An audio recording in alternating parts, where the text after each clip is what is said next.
The night bled red over the city's fractured spine, its wounds laid bare beneath the ever-watchful, ever-hungering Eldritch moon. It was not merely light that fell upon us, but a stain, a furious, warping radiance that seeped in the marrow and mind. Beneath that gaze, all who lingered too long felt their gentler instincts wither, replaced by a feral heat that coiled in the breast, whispering of violence, of abandon. We had come to Tomathan's battered safe house. Admiral Luyarnha and her shards of light at my side, our numbers harried but unbroken. The world beyond the barricades howled and shuddered. We were given little time for the luxury of fear. The nightmare fell upon us in waves, and we were swept into the current as one. But before the bell tolled for carnage, I sought out Madden. Poor dogged Madden, who hung to this world by the will of a body half stolen by eldritch carvings. His wounds wept crimson in sympathy with the moon's malevolence, yet his heart yearned to rejoin the fray. I told him of Carmilla, how she lingered trapped within her own living nightmare, the mycelium's whisper coiling through her mind. I swore to him that I would see him through this night, so that he might aid me in freeing her from the fungus that devoured her days. And then, too soon, the battle began. The crimson moon was not content to simply observe. Its light gnawed at us, clawing the mind, drawing forth anger and the monstrous that festered within the flesh. Every moment beneath its gaze was a contest between duty and delirium. Stag was the first to answer the call. He became a wicker-bone monstrosity, an avatar of wrath and root, his body twisting into bramble and bark. Where the enemy surged, he rose to meet them, blocking entire streets with bulk and bramble. Those few beasts, unfortunate enough to force their way through his barricades, found themselves hurled back, broken and scattered. I watched as he tore a particularly savage foe from its feet, dashing it against the market stall until it was naught but meat and pulp, a sacrifice to necessity. Between his blows, he scavenged the dead, grafting their ruinous limbs to his own, becoming less man, more parable, nature's fury made manifest. Fractis was the bulwark. Where fear threatened to sweep through our lines, he stood, calm and unyielding. He placed himself between fang and frailty, hollow but unbreakable, warding both soldier and civilian. In a moment where all seemed to falter, he called upon the Radiant One, delivering a blow so suffused with light that even the moon recoiled temporarily. A reminder that we had not yet surrendered this city's soul. A man danced between the towers, his body a blur upon the zip lines that crisscrossed our makeshift fortress. Where the enemy clustered, a man was there, bringing steel and fire from on high, turning their charge into a rout. His presence was a rhythm, the ceaseless thunder of shot and shell, the unerring eye of the hawk who knows the night would yield only if forced. Nameless moved with uncanny purpose. His prophecies flowed like blood from an open vein. Every enemy formation, every breach, each was met as though he himself had drawn the mat for their demise. At times, it was as though he directed the enemy as much as he opposed them. He fought with wild energy, turning the tide whenever it threatened to break, closing the path to annihilation again and again. Yet even as I watched him, I could not shake the weight of prophecy that shadowed him. His patron's grim warning to me, and me alone. That one of them, Sorcerer, Lockhart, Madden, or Nameless himself, would fall tonight to the Eldritch Blight. The knowledge was not intended to be a boon, but a curse. A punishment that made every moment a knife's edge. To act was to choose. To refrain was to choose as well. If Nameless had moved to endanger Sarah, I would have struck him down myself. And yet, that too was a choice. Punishment by foreknowledge. Game I never wished to play. For my own part, I became what necessity demanded, both bulwark and executioner. I stood where the line threatened to break, intercepting the blows meant for others, my hollow form impervious to pain and deaf to fatigue. When fang and claw closed in, I did not retreat. I advanced, wielding steel and conviction as one. In my hands, the electric saw blade, Fium inheritance of the fallen Jaeger Borest, became an instrument of judgment. I severed the limbs of our assailants with pitiless precision, producing would-be killers to writhing wreckage and robbing the moon of its thirst for fresh violence. Where the beasts raged, I brought the mercy of ending, an absolution ridden in blood and ruin. Around me, I marshaled the clerics of the shards of light, directing them to mend shattered bodies, to gather what hope could be salvaged from the wreckage of panic. And at my side fought Sarah, no longer Mesa the timid cartographer who hid among her mats.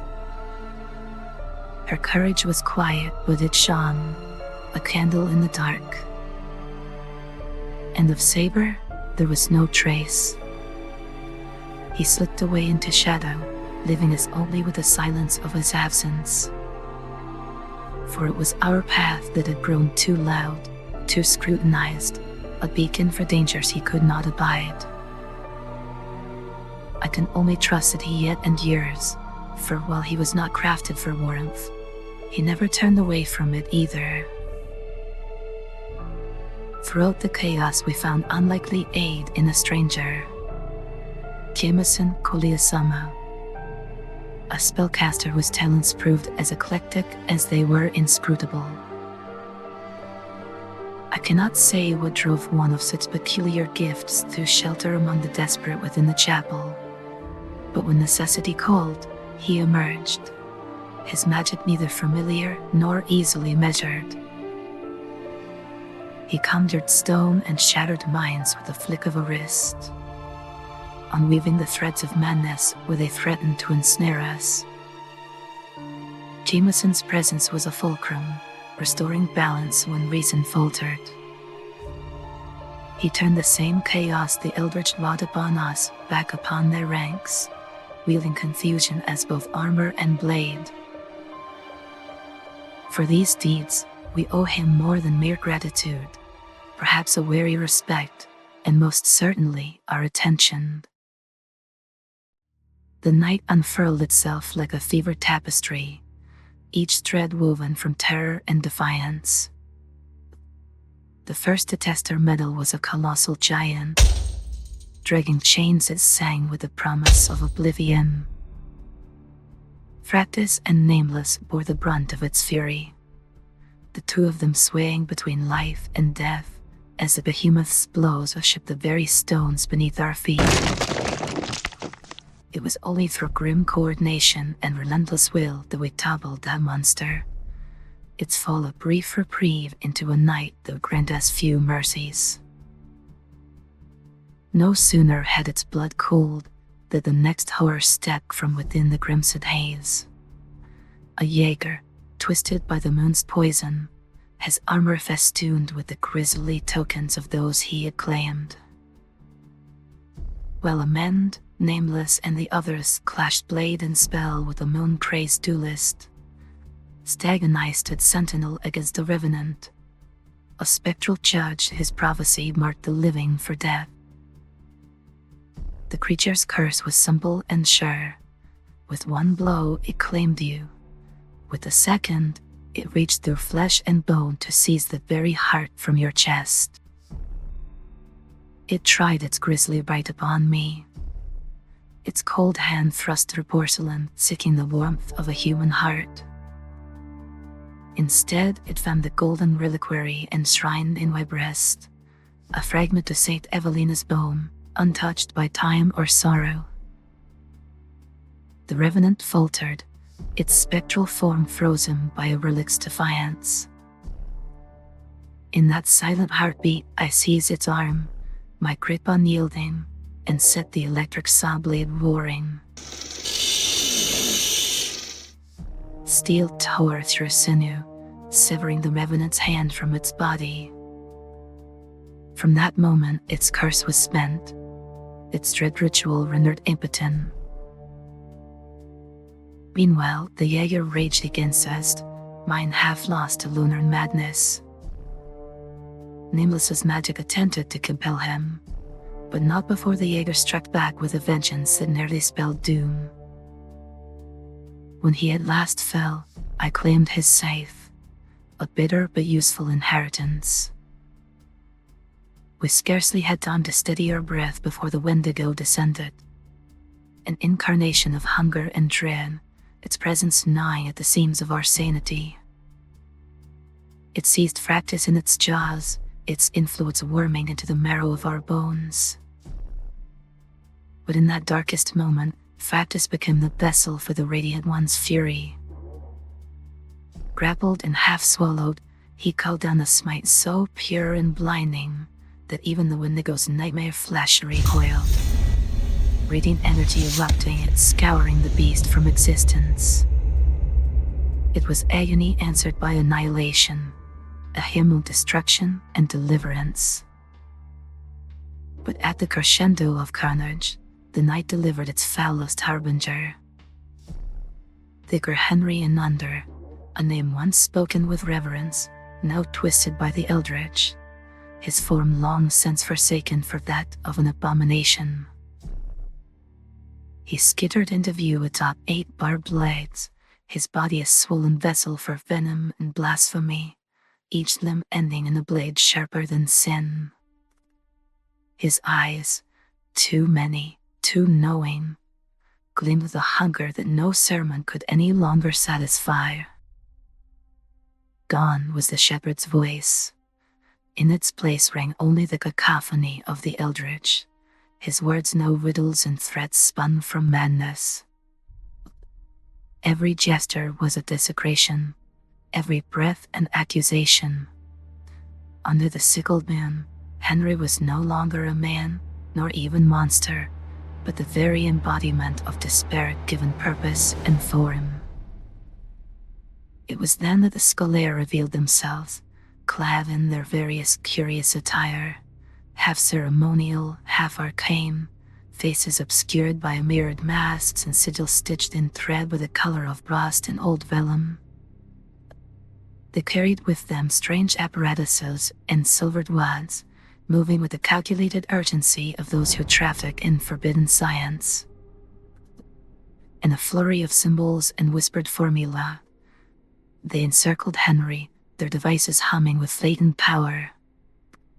Space itself quivered, and in an instant, we were severed from the world, a pocket dimension sealed off from the chaos beyond. But it was no sanctuary. Here, Vicar Henry was master. He wasted no time twisting the environment to his will.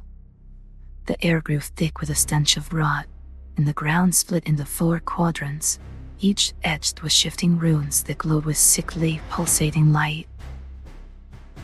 When their patterns aligned, wrought agony surged up from beneath, sapping vitality and resolve from any who lingered too long atop them. Along the edges of this fractured battlefield, portals yawned wide, disgorging tentacular limbs, Eldritch bandages lashing out and punishing arcs at all who dared to stand in their line. Henry's cruelty did not end there. He called forth twisted facsimiles of adversaries who we had conquered in the past, forcing us to relive our old battles in grotesque new forms. Each memory given shape, each lesson from our suffering weaponized against us. Every movement became a dance of desperate adaptation, our wits and will tested at every turn as the boundaries of reality itself shifted beneath our feet. Despair grew thick, clinging to every thought and movement. For a moment in that fevered crucible, I felt the cold hand of futility settle upon my shoulders. But from the shadows I sensed the fragile spark of Avery's prayer, timid yet defiant, stretching out across the encroaching void. I knelt beside her, letting my own voiceless plea to the silent Radiant One, as I had done so often before in dark hours. But it was not distant divinity that answered. Instead, radiant light poured through me, blazing from my eyes, and scattering the illusions that Henry had wrought. And in that brilliance, there stood Vicar Priscilla, founder of the Shards of Light, mourning mother whose grief is as endless as her faith. She who once had guided the city's hopes, and whose very daughter's image I so eerily bear. Her presence transformed the pocket of nightmare into a sanctuary, her sorrow and resolve supplanting Henry's blighted dominion. In that fleeting moment of grace, our purpose became clear. We struck with certainty, neither for vengeance nor from hatred, but from the necessity that such evil must be ended. With Henry's fall, one strand of this endless nightmare was, for a heartbeat, unwound. With the dust of the battle settled, crimson and black mingling with the fog, there was no triumphant cheer, only the quiet aftershocks of trauma. In victory's shadow, the cost of survival had become clearer. You do not walk away from nights such as this untouched. Nameless lingered beside the ruined husk of Henry, his eyes, bright with purpose, fixed upon the remains. The Scolaire had gathered, hungry for the secrets and power that lingered in Henry's elder's corruption, but Nameless denied them. He would not permit such blasphemous power to poison another soul. With deliberate, haunted grace, he conjured the void, casting what remained of Henry into utter oblivion, ensuring that no scholar's creed, nor moon's malice, would ever again claim this horror as their own. It was then that my attention was called elsewhere, drawn to the luminous presence of Vicar Priscilla, the one who had answered my prayers in our hour of need. Our words, exchanged in the gentle hush after calamity, weighed heavily. She confessed, in the night of the shattering, when the moon was broken and the city's fate was rewritten, her soul was fractured into 13 pieces, each sent forth to wage war where hope dared not go. One of those fragments found its way into me, an echo of purpose in an empty shell. She spoke of her body, comatose atop the grim cathedral, sustaining a ward that protected the last of the faithful. The energy was waning, her strength, her very existence, fading into the embers. The church's survival hung by a thread, and my arrival was no accident, but perhaps the Radiant One's will, or perhaps the final yearning of a mother for her lost child. When I spoke of my own hollow origins, of how I was crafted in her daughter's image, she mourned not just her daughter, but the world that demanded such sacrifices. Yet she sensed the same fire in me, a passion that was hers and yet not hers. I left her side with more questions than answers, by very self a paradox, a vessel shaped for one, yet filled by another. In the aftermath, Nameless called to Fractis and myself, his voice ragged, his purpose absolute. In the act of destroying what remained of Henry, a lingering fragment of that corrupted soul had seized upon him. A black miasma, the same blight that had doomed Bullrast and Vicar Henry before him, now creeping up his right arm. There was no plea, only a statement of grim necessity. It must be removed, and swiftly. Fractis's weapon became a great axe, gleaming and sharp. I steadied Nameless, bracing both his mind and his body, holding him through agony and defiance alike. With one clean stroke, Fractis severed the arm. It writhed, animated by some profane will, but Nameless banished it to nothingness with the last of his focus. In that moment, I saw in him not a victim of fate, but a man who shouldered a burden to spare another. He had chosen this pain, chosen to bear it rather than risk the corruption to Sarah, Madden, or any other. I told him I saw his sacrifice, and I would help bear it. To choose suffering for another is to invite others to stand beside you beneath its weight. When Priscilla and Tomatin met in the aftermath, was not the familiar ritual of priest and supplicant, but of the solemn parley of two stewards of a dying city, each searching for some fragile ember of hope not yet smothered by despair. Their exchange was quiet, yet every word bore the gravity of the Ruby District's plight, a crucible in which faith and survival are daily refined. Priscilla's counsel was neither command nor comfort, with a lantern held aloft against the encroaching dark, illuminating our way forward for one brief, precious span. In the hush that followed that conversation, she turned to me, not as a relic or symbol, but as one chosen in earnest, and named me a true shard of light. In that moment, the mantle I bore ceased to be borrowed. I was no longer an echo in porcelain, but a guardian chosen to stand against the night. When Priscilla's radiance faded, it left behind both a chill and a strange reassurance, as if grief and purpose could share the same breath.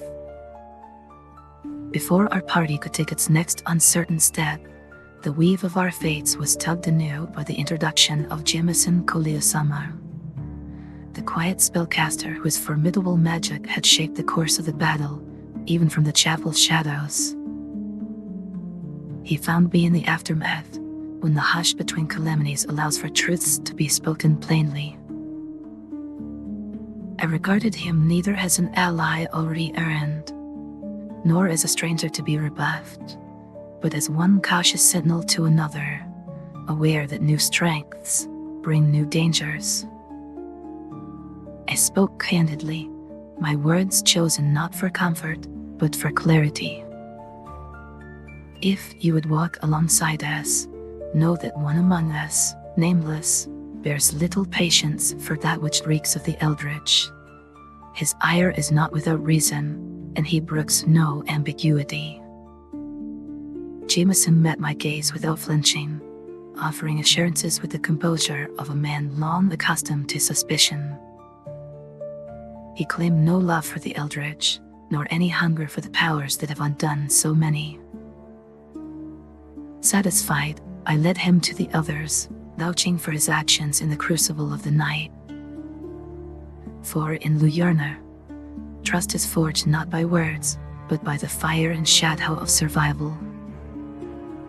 Before long, we found ourselves before the maid, that inscrutable scolaire whose gaze weighed both our victories and our failings. She acknowledged the price of our choices, her words a subtle sting of reproach, reminding us that in saving the district, we had doomed her original plan, one that would have wiped clean not only the Eldritch threat, but every living soul within the Ruby District. Her solution would have been a massacre marked as salvation, a cost we could never have borne. She set before us a choice, neither path free of peril or price. Beneath the greenhouse, watched over by the ancient being Nameless, lay hidden tunnels, and the entrance to the trials of Norway, a crucible that promised power, should we prove worthy, but at an uncertain cost. Alternatively, she spoke of a northern passage, a clandestine escape engineered by an inventor with no love for the Scolaire. Amidst these crossroads, Tomathan sought to secure Jameson's formidable talents for the sake of the district, not as a companion, but as a contracted agent in service to his cause. This was not an appeal for belonging, but a transaction born of mutual necessity. Amand, ever astute, observed the proceedings, quick to ensure that every term was measured, every obligation weighed. It was business, cold and precise, for times it offered no room for sentiment. In the end, a bargain was struck. Jameson would lend his considerable power to Tomathan's endeavors. Whatever personal motives he harbored, the outcome was clear. His arcane might would bolster our defenses, and for now, that was a blade we would welcome. At the edge of decision, we stood torn between the desperate urge to escape and the unyielding pull of duty. Flight promised only a brief reprieve, the slow bleeding out of hope while the city withered in our absence. The path forward into the heart of Narme's trials was no promise of deliverance, merely the chance to seize power enough to take a stand, or else be broken by its cost. So we gathered ourselves, shaped by loss and tempered by resolve. Together we set our feet to the descent, seeking out the crucible below. If there is any light left in Luyarnha, it will be kindled not by evasion, but by the courage to challenge the darkness and demand it yield. In the quiet after the storm, Priscilla's words echo within the hollow of my frame, soft as prayer and sharp as truth. It is a peculiar thing to wonder whose cause truly beats within this borrowed chest. My blade raised so fiercely in defense, my faith so naturally aligned with the shards of light, my unyielding need to shield little Sarah. Do these springs of purpose rise from what may pass as my own soul? Or do they simply trickle down from a fragment of a grieving mother, nestled deep within this shell? For so long, I have been measured against the memory of a daughter, Avelina's likeness pressed into porcelain and silver, a living monument to loss. Yet now I see the irony writ plain. It is not the daughter's destiny that shapes my path, but the mother's longing, her regrets, her indomitable will. Was it Priscilla's yearning for her child that pulled me so insistently to Sarah's side? Is it her vision that guides my hand when I stand for the innocent? Such questions are not easily set aside. Yet in the shadow of what is to come, I must let them rest. The night is not yet over. My doubts, my origin, even my purpose, these must wait until dawn. For now, I will do what I have vowed to do. To stand, to fight, and to keep the darkness at bay, whether by my will or with the lingering light of another's.